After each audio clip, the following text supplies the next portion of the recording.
Today let's talk about a new topic. Today we want to talk about commercial mortgage loan and fund sources. Next slide. So here we have 4 sections. The first section is the legal foundation. Very much like residential mortgage, that when a commercial mortgage is underwritten, is issued, there will be 2 legal documents being created. We want to talk about those legal documents, and then we want to talk about what kind of mortgage products are available in this particular segment. And then we want to talk about loan application, and we want to talk about underwriting process. Then we want to conclude this topic with equity capital. And unlike the residential financing, the equity comes from the saving of the home buyer, and in the commercial mortgage, the equity can come from a variety of the ways. So we want to talk about the forming of equity. Next slide. So when a mortgage loan is created, we have 2 documents, just like residential mortgage. We have 1, a note, and 2, a mortgage. A note is a legal document specify the terms of the mortgage, including the interest rate, etc. And a mortgage is a document that pledges the building, the property, as a collateral, okay, for this particular loan, in case that the borrower does not pay the monthly payment on time, then the lender will be able to use the property as a recourse. And next slide. So here, in the first document, the note, we often have such information like the amounts and the timing of the periodic payment, like specify the interest rate, specify the payment frequency, usually would be monthly payment. And then the second would be the penalty and the late payment when the monthly payment will not be honored. And then the record keeping requirement. And the fourth one would be the hazard insurance requirement. Okay, very much like the residential property. The commercial property will need to have certain level of insurance to protect the value of the collateral. And then the fifth one would be the property maintenance. Okay, we have seen this in residential note as well. And then default. When default happens, what would be the kind of the procedure, what would be the process by which the lender would be able to protect its right. Next slide. And the second document is the mortgage. And again, the mortgage is to ensure that the lender would be able to have the property when the property default, when this mortgage default. And in general, these 2 documents, the note and the mortgage, in commercial mortgage, the language and also the term are not as standardized like those that we have seen in residential mortgage. In residential mortgage, Fannie and Freddie are big player. They kind of mandate a lot of requirements. But that's not the case in the commercial mortgage area. In the commercial mortgage area, government agency, they do not participate in this particular sector. In this sector, they were determined by those private entities. Next slide. For commercial mortgage, in terms of the term, in terms of the structure of this financial contract, a very common feature is a so-called balloon. A balloon is the payment, a relatively large amount of the principal repayment when commercial mortgage mature. That means that at the end of this contract, there is a certain amount of the principal has not been paid off yet. and that amount of the balance payment we refer to balloon. So balloon is very common in a commercial mortgage contract, but balloon is not common or often seen in residential mortgage.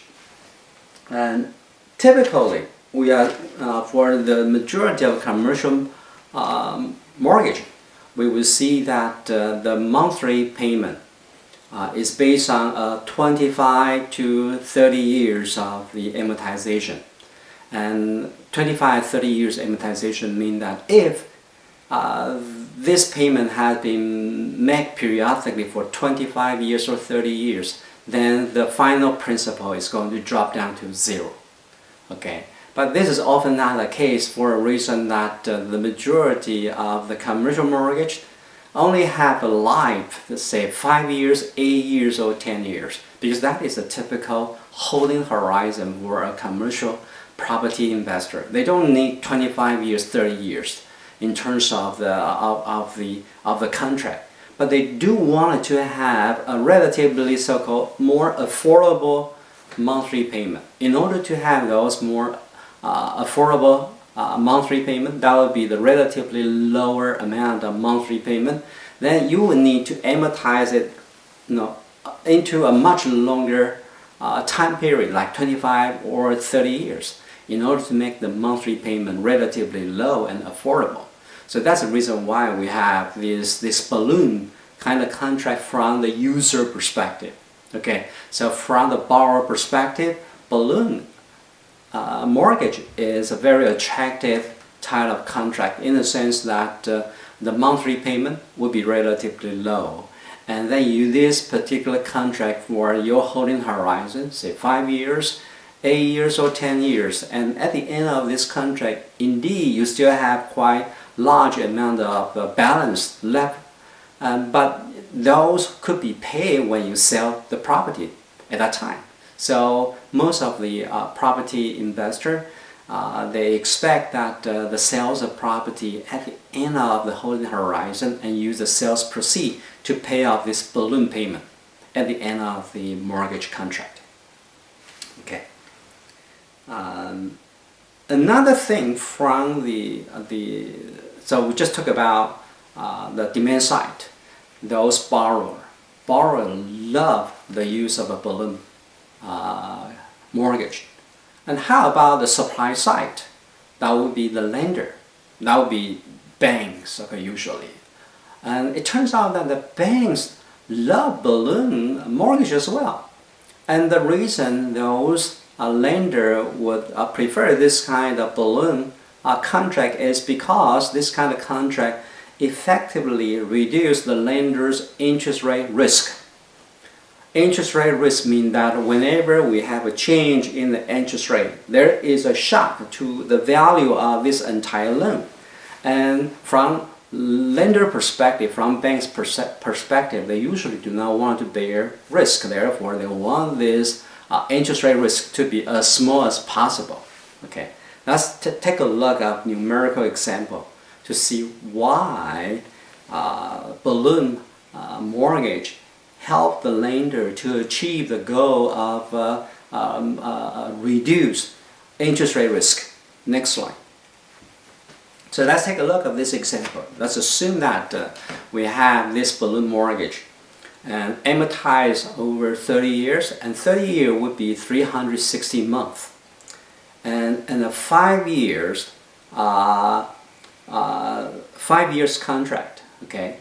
And so at the end of the 5 years, the borrower will need to pay off the remaining balance. And this mortgage has a principal of $5 million, so present value is $5 million. The borrower will be able to have the $5 million today and then need to pay off a balloon payment at the end of year 5. And of course, there's a periodic payment that they will need to pay, and those periodic monthly payment were based on 30 years amortization. The steady rate is 5.56% because it's a steady rate.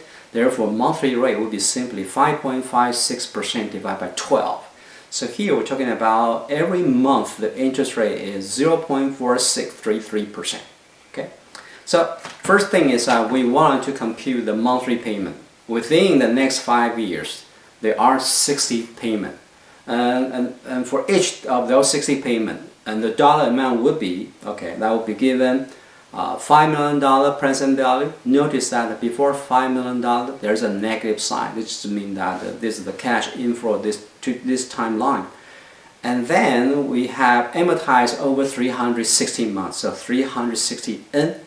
Each month is 0.4633 IY. That will be the interest rate, and we can do the computation CPT. And for the monthly payment, PMT, and PMT, as you can see, that is $28,577. So every month, the borrower will need to cut a check in the amount of $28,577 and mail that to the bank. And when the borrower borrows $5 million today at the interest rate of 5.56% a year, and with the 30 years amortization. Okay, and after paying this amount of monthly payment for 5 years, at the end of the 5 year, let's assume that the property investor sell this property, and we need to pay off the remaining balance, and that remaining balance is balloon. Okay, let's take a look at the size of this balloon. So at the end of 5 years, what amount of money that the real estate investor, the borrower, will need to pay off this particular loan. And so by the end of year 5, there are still 25 years to go for this 30 years amortization. 25 years means 300 months. So 25 times 12, we have 300. That's the reason why the first number is 300 N, and then the interest rate is 0.4633% per month, and monthly payment 28,577 PMT. Then we can compute the present value of this remaining 25 years of monthly payment at the end of 5 years, and it turns out to be $4.626 million. So today, you borrow $5 million, every month you pay $28,577 for the next 5 years. At the end of the 5 years, at that time, you pay off this entire loan and in the amount of $4.6267 million. So these are kind of cash flow associated with this balloon loan. Okay, let's take a look at the next slide. Suppose after the market interest rate jumped from 5.56% to 6% immediately after the loan was issued. So here we're talking about interest rate risk. Now we have a change in the interest rate, and let's take a look how the value of this loan is going to change. And this is the concept of interest rate risk. And the present value of this 5 years loan would go from $5 million to how much? Let's take a look. So this is a 16 month of a contract. Monthly payment 28,577 PMT. Okay, and we have the future payment, that's the balloon. Okay, at the end of year 5, we just computed $4.626716 million, and then we compute the present value of this loan. 1 day later, after the interest rate change, as you can see that the value of this loan, because the interest rate become higher, the value of the loan dropped from $5 million to $4.90828 million. Okay, so there's a little bit of the loss. Okay, almost like a $0.1 million. Okay, when the loan is $5 million, when the interest rate go from 5.56% to 6%, the loss of the loan is, of the mortgage is quite close to $0.1 million. $0.1 million.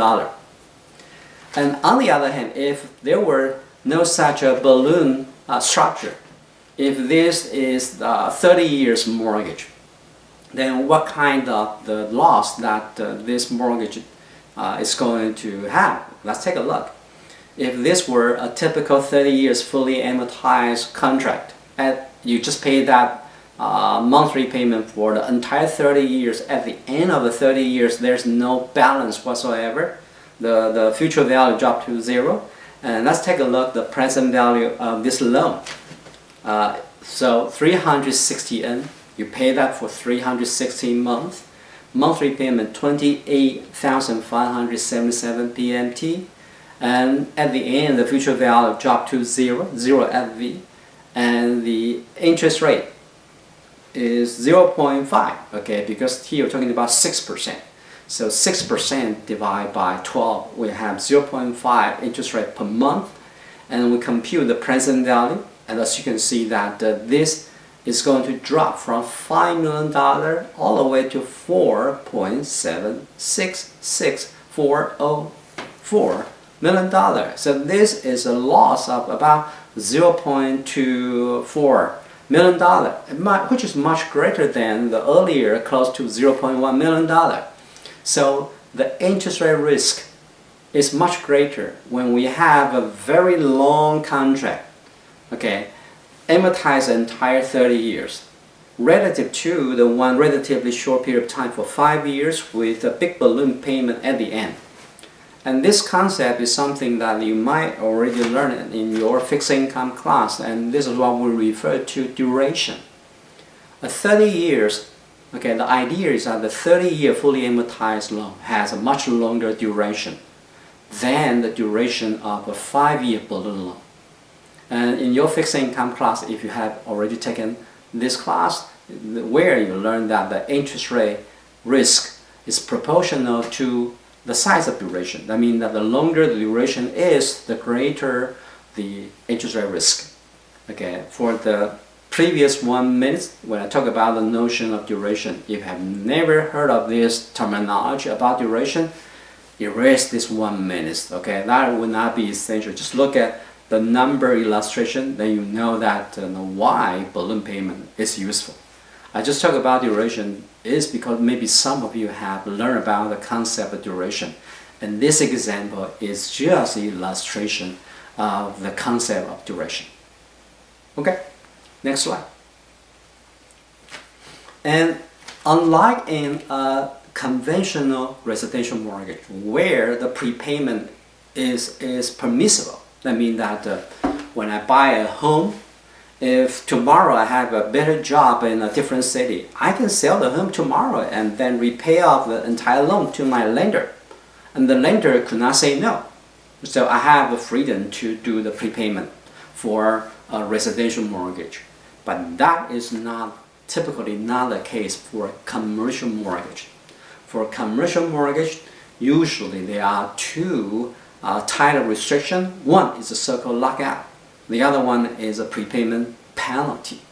The lockout simply says that you cannot repay for a certain period of time, say 5 years, 3 years, or the first 4 years of this particular contract. You cannot pay off this particular commercial mortgage. That's a lockout period. That will be well specified in the note.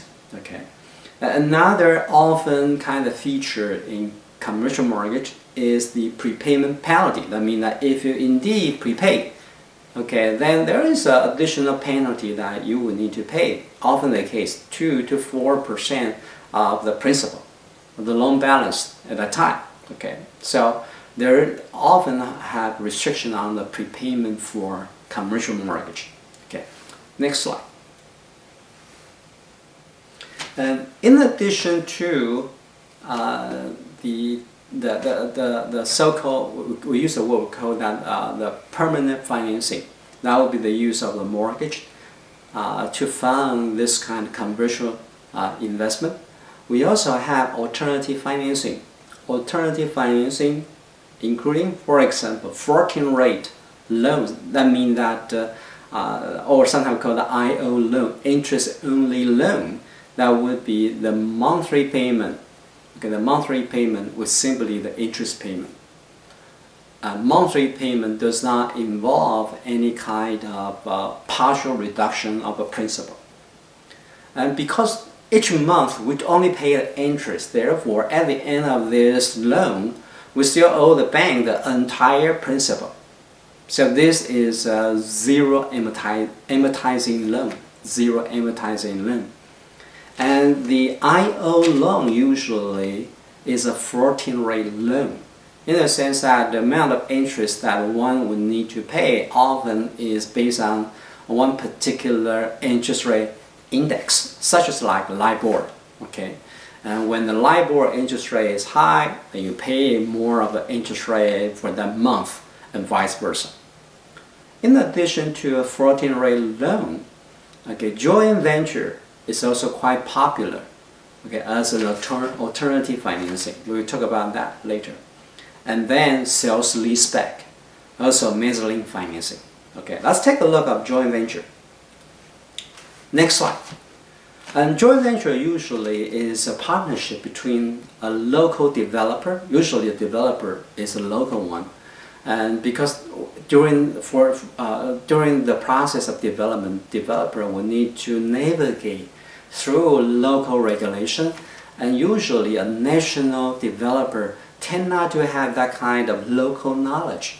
So developers tend to be a local entity or local family or a local person, and team up with a national player, such as a pension fund, life insurance company, or a real estate investment trust, REIT. And this joint venture from a local partner with a national partner, they add different value into this joint venture. The local investor tend to add value to this joint venture through the local knowledge, navigate through the permitting process, etc. While the national partner, they tend to have a better access to the capital market on Wall Street.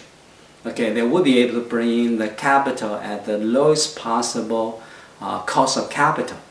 And we know that when we be able to reduce the cost of capital, the present value, the entire value of this project will be further enhanced. So that's the value of this national partner will be able to bring to the table.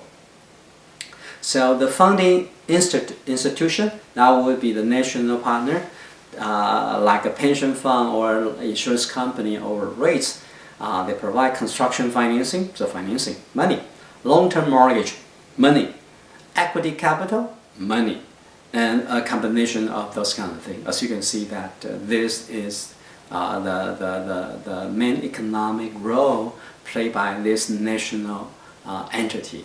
And because the real estate investment or real estate development project is a highly capital intensive kind of endeavor, and thus requires a specialist who will be able to obtain inexpensive capital. Next slide. And we have a local example. That would be the downtown shopping mall redevelopment project. Devonwood Investor was the initial local developer, although this firm is registered in New York, but the developer is a Vermonter who lives in Vermont. And later, that after this project was permitted by the city of Burlington, and initially the Devonwood Investor take on the partnership with a real estate investment trust in New York in April 2017 to obtain the necessary financing. So this was the initial arrangement between a local developer and a national financier. And after a couple, like 1 or 2 years later, right at this moment, the structure of this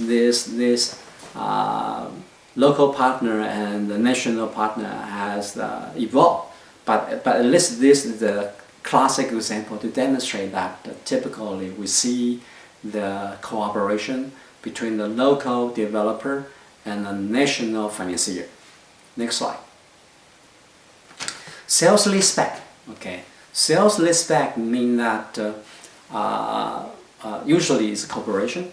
A corporation for its own operation has a lot of real estate. We call that corporate real estate. You can think of like Walgreens.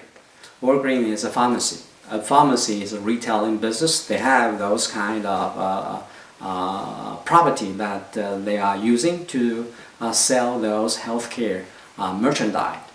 And so Walgreens, in old days, if you look into a Walgreens balance sheet, you are going to see a lot of fixed asset. That'll be real estate. But it's a lot of money. You need to raise a lot of money in order to purchase and in order to rent all of those spaces. And sales leaseback mean that you sell those property to someone who has a better capacity to hold on to those real estate, and then they lease back to the user. That would be Walgreens. And for Walgreens, often the case that they team up with a real estate investment trust, and Walgreens sell those physical property to real estate investment trust, and then at the same time sign a long-term contract to lease the space from the real estate investment trust. By doing so, and of course the sales of the property, then you'll be able to get a lot of capital back. When you have those capital back from those sales proceeds, you can use those money to open new store. So instead of tied up with your precious capital with real estate, you'll be able to use those capital onto your operation of the selling more of your healthcare products. And from REIT's perspective is that they are specialists investing in those property. And this kind of sales leaseback often is very attractive from REIT's perspective in the sense that, hey, they have a customer right here doing the business. And this contract, once we sign it, it could be 10 years, could be 20 years, it could be a long-term reliable cash flow. So it involving very little risk associated with the cash flow. So to some degree, it's kind of win-win situation, not just for the Walgreens, that would be the user of the space, and also for the investor of the space, that would be a REIT. So sales leaseback over the past 20 years has been very, very popular. A lot of big corporations, they want to free up their balance sheet. They sell a lot of their corporate real estate, and they use those sales proceeds to actually put into research and development and to nurture their competitive advantage instead of wasting their precious capital onto the real estate, by which they usually do not have competitive advantage. Next slide. So users benefit, and the lease payment is deductible for income tax, and the equity capital is freed up such that the equity capital you can use that for R&D, etc. And you'll be able to restructure the capital structure. Then the balance sheet would be usually lighter, and that lead to an improvement, for example, return on equity, etc. From investors' perspective, this can be a very safe investment because usually come with a long-term contract. Walgreens would need to use that space for many years because they are in this business, try to have a stable location. And then this can be inflation hedge in the sense that as long as the contract, the lease, take into the future inflation into consideration, such that the rent would increase whenever there is a higher inflation rate down the road, then the cash flow income in the future can be inflation hedge. Next slide. Now let's talk about another type of the alternative financing is mezzanine financing.